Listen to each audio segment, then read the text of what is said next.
guys, this is Rajiv Mishra. Welcome you all SG Educational Institution. आज मैं आप लोगों को संज्ञा और उसके प्रकार के बारे में बताने जा रहा हूँ। जिन लोगों ने हमारे पार्ट्स ऑफ स्पीच का वीडियो नहीं देखा है वो हमारे प्लेलिस्ट में जाए और पार्ट्स ऑफ स्पीच की सारी वीडियो देख लें, और ताकि आपको संज्ञा के बारे में समझ में आए। और वैसे भी आज मैं संज्ञा को फिर से रिपीट करने जा रहा हूँ, तो एक नजर देखते हैं दोस्तों संज्ञा क्या है। Noun,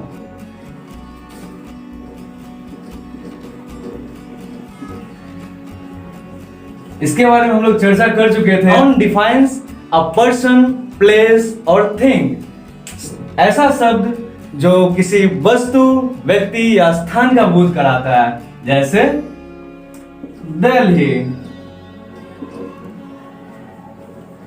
Ram, pen. दोस्तों ये एक स्थान है, ये एक नाम है, ये एक वस्तु है।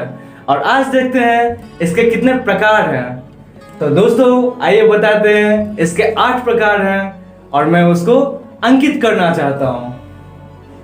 पहला, प्रॉपर नाउन।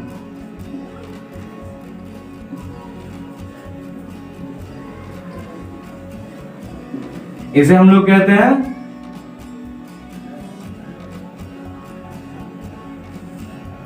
व्यक्तिवाचक संज्ञा। व्यक्तिवाचक संज्ञा क्या है दोस्तों?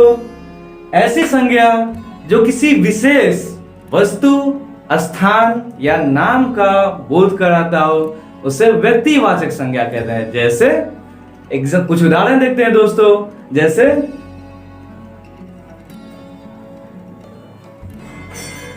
राम इज अ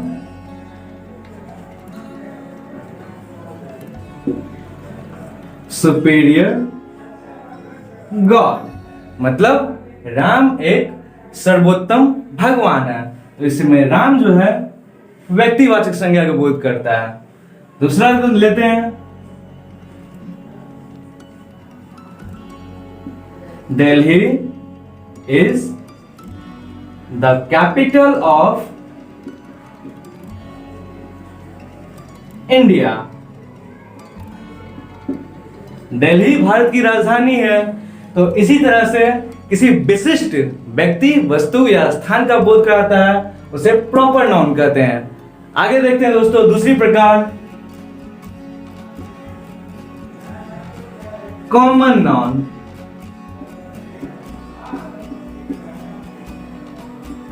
जिसे बोलते हैं दोस्तों जातिवाचक संज्ञा।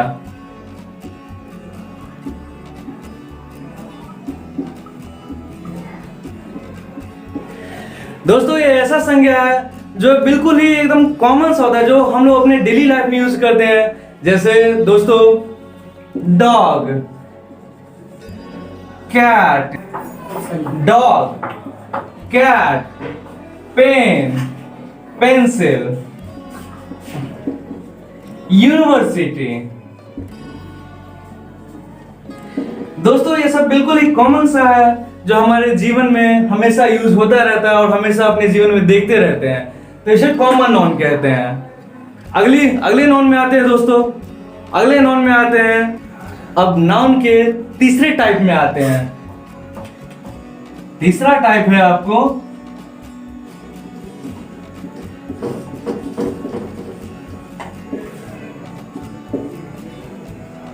Collective noun.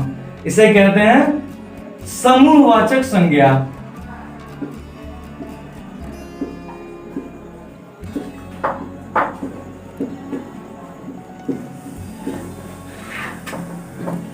ऐसी संज्ञा जो किसी झुंड का, किसी समूह का या किसी मतलब बहुत सारे संख्या का बोध कराता हो, इसे समूहवाचक कहते हैं। जैसे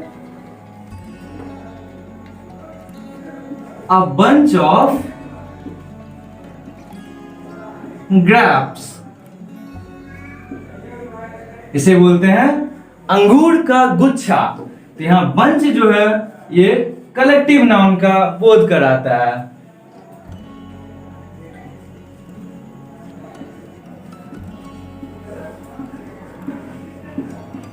द इन्फेंट्री। इन्फेंट्री जो लड़ने वाले सैनिकों का समूह होता है उसे इन्फेंट्री बोलते हैं। तो ये समूहवाचक संज्ञा का बोध कराता है। अब चौथे नाउन को देखते हैं दोस्तों। चौथा नाउन है आपको द्रव्यवाचक संज्ञा, मैटेरियल नाउन। दोस्तों मैटेरियल नाउन है जो किसी भी वस्तु की द्रव्यमान का बोध कराता है, जैसे ज्वेलरी,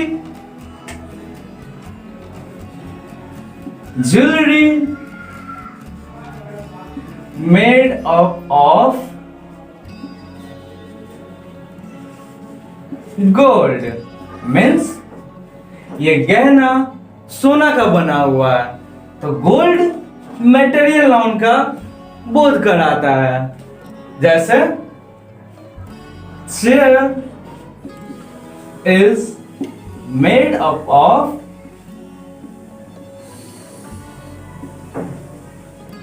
वुड। कुर्सियां जो लकड़ी की बनी हुई है, तो यहां वुड जो है मटेरियल नाउन का बोध कराता है। पांचवा संज्ञा है एब्स्ट्रैक्ट नाउन।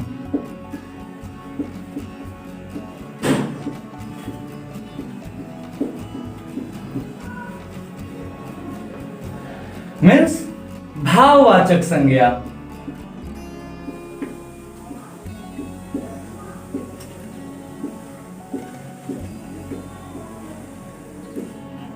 एब्स्ट्रैक्ट नाउन किसे कहते हैं दोस्तों? एब्स्ट्रैक्ट नाउन उसे कहते हैं जो हमें अपना मतलब जो हमारी स्थिति होती है, जो हमारी भावनाएं होती है, उसे व्यक्त कराता है, उसे बोध कराता है। The noun which indicate the feelings, state, action of the person और thing, that is known as abstract noun. Example उदाहरण के साथ देखते हैं दोस्तों।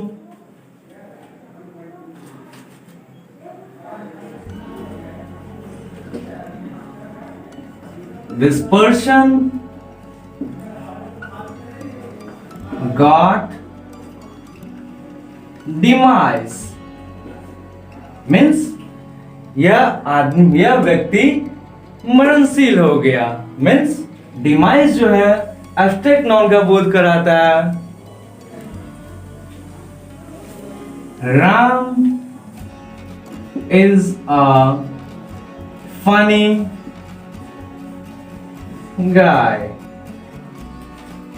मीन्स राम एक बहुत ही मजाकिया सा इंसान है। तो मजाकिया जो है एब्स्ट्रैक्ट नाउन का बोध कराता है।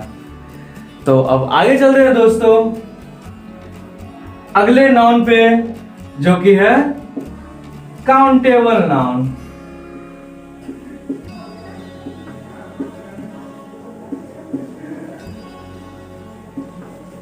जिसे बोलते हैं गणनीय संज्ञा।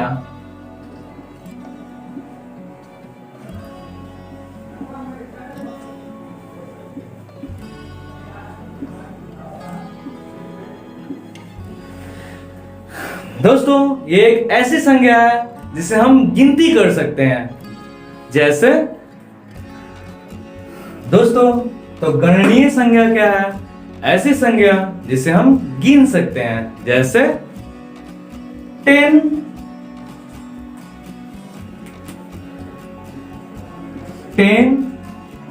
apples, 2 houses। तो यहाँ 10, 2 ये सब क्या है? ये सब हम गिनती कर सकते हैं।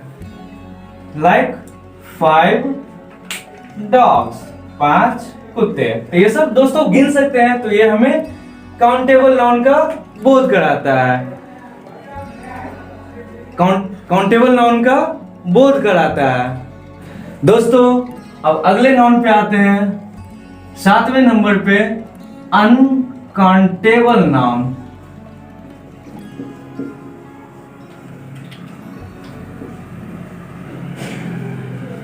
मीन्स अगणनीय संज्ञा।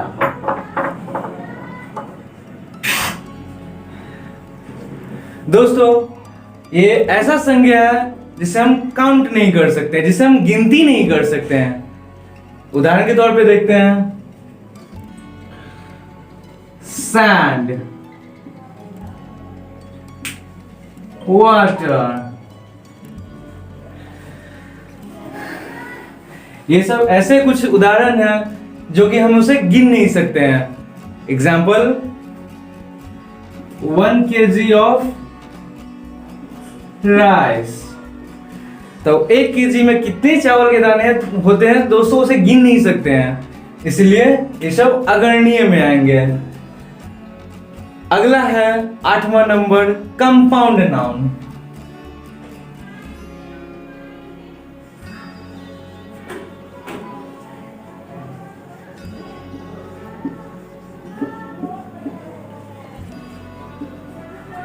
जिसे कहते हैं यौगिक संज्ञा। दोस्तों कंपाउंड नाउन ऐसा नाउन होता है जो दो शब्दों को जोड़कर एक शब्द बनता है, जैसे कि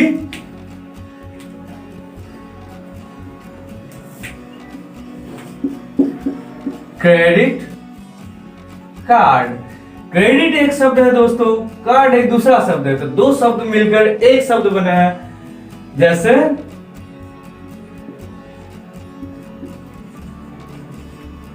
फादर इन लॉ। इसमें दो से अधिक शब्द है दोस्तों, तो इसे कंपाउंड नाउन बोलते हैं। एक और उदाहरण देख लेते हैं दोस्तों, दिल्ली यूनिवर्सिटी। ये ऐसे शब्द है दोस्तों जो कि दो शब्दों से जुड़ा हुआ है, उसे कंपाउंड नाउन बोलते हैं। दोस्तों ये आते हैं जेंडर। जेंडर मीन्स लिंग।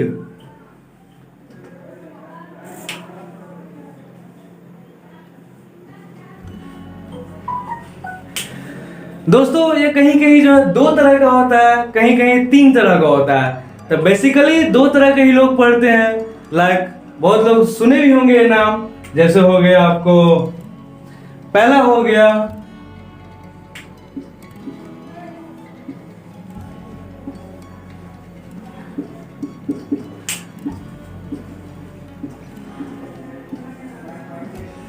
मस्कुलिन जेंडर, जिसे बोलते हैं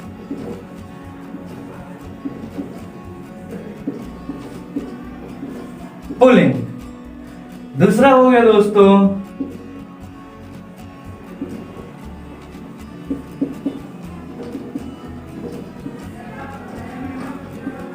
फेमिनाइन जेंडर, जिसे बोलते हैं स्त्रीलिंग।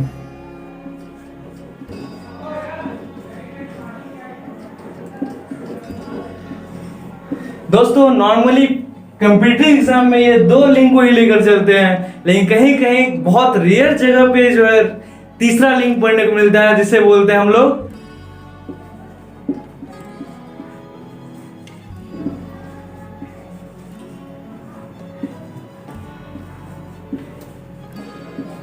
न्यूट्रल जेंडर, जिसे बोलते हैं नपुंसक लिंग। वैसे दोस्तों आजकल जो सरकार जो फॉर्म निकालती है, आवेदक पत्र निकालती है, तो उसमें अब तो ट्रांसजेंडर भी आने लगे हैं, तो उनकी भी अब महत्ता हो गई है। सो ट्रांसजेंडर को भी देख लेते हैं। एग्जाम्पल, इसे दोस्तों उदाहरण के तौर से समझते हैं, इनका कोई प्रॉपर डेफिनेशन नहीं है, बस इतना ही समझ सकते हैं। मैस्कुलिन को समझ सकते हैं जो पुरुषों को दर्शाता है।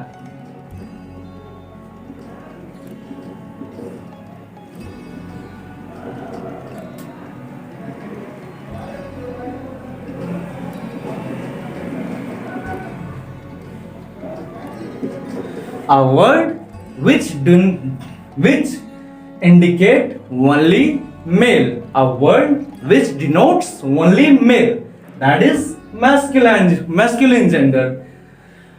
Example, कुछ भी ले सकते हैं, जो भी पुरुष होगा, राम, श्याम, जो भी नाम होगा जो पुल्लिंग में होते हैं, है ना। अब आते हैं फेमिनाइन जेंडर में, जो होता है स्त्रीलिंग, जो स्त्रीत्व को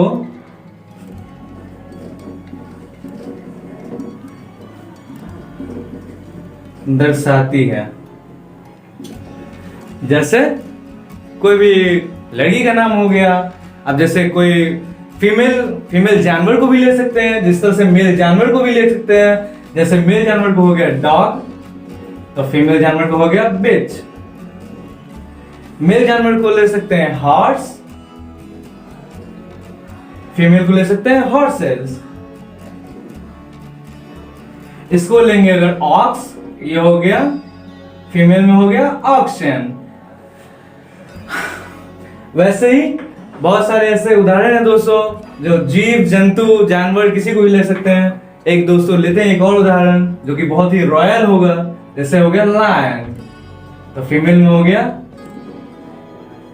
लायनेस। दोस्तों लेकिन स्त्रीलिंग में एक एक्सेप्शन है। जैसे कभी कभी कुछ कॉमन नाउन ऐसे आते हैं जिन्हें हमें स्त्रीलिंग में रखना पड़ता है। जैसे सरकार राज्य चलाती है, तब ना सरकार क्या है, सरकार कुछ कॉमन नाउन है, बट उसे स्त्रीलिंग में हम लोग डालते हैं।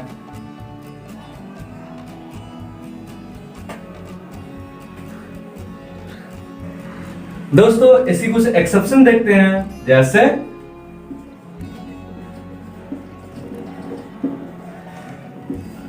गवर्नमेंट,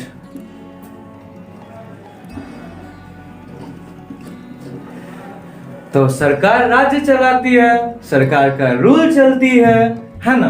तो इसे लेंगे कॉमन नाउन को, बट एक्सेप्शन में फेमिनिन जेंडर में लेंगे। जैसे रेलवेज,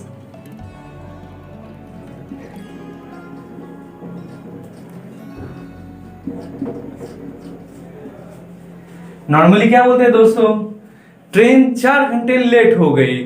अब ट्रेन क्या है, ट्रेन तो ऐसा कुछ है नहीं, ना ही पुरुष है ना ही स्त्री है, ट्रेन तो एक कॉमन सा नाउन है। लेकिन हम लोग ये फेमिनाइन जेंडर की तरह हम लोग उससे अपने डेली जीवन में जो है हम लोग ऐसे यूज करते हैं। ट्रेन चल रही है, ट्रेन धीरे धीरे चल रही है। एग्जाम्पल और लेते हैं दोस्तों, रिवर, नदी। नदी क्या है, ठीक है, नदी मानते हैं स्त्रीलिंग जैसा ऐसा आभास होता है कि ये स्त्रीलिंग है, लेकिन दोस्तों इसे भी कॉमन नाउन में हम लोग आता है। ये जो है कॉमन सा नाउन है। नदी क्या है, कोई बोलता है नदी बहता है, कोई बोलता है नदी बहती है, लेकिन अगर दोस्तों व्याकरण के हिसाब से चले तो नदी बहती है। तो रिवर्स आर फ्लोइंग। तो यहां नदी जो है दोस्तों, जिसे हम लोग फेमिनाइन जेंडर में डालेंगे। दोस्तों अब बात करते हैं न्यूट्रल जेंडर का। तो न्यूट्रल जेंडर का दोस्तों हम लोग एक ही बात करेंगे, जो है ट्रांसजेंडर, जो कि आजकल हम लोग नॉर्मली कहते हैं, जो कि बहुत सारे दोस्तों ट्रेन में चलते होंगे, देखते होंगे, तो वो उन्हें बोलते हैं किन्नर। किन्नर जो कि ना ही नर है ना ही नारी है, वो नॉर्मल है, अब नॉर्मल है।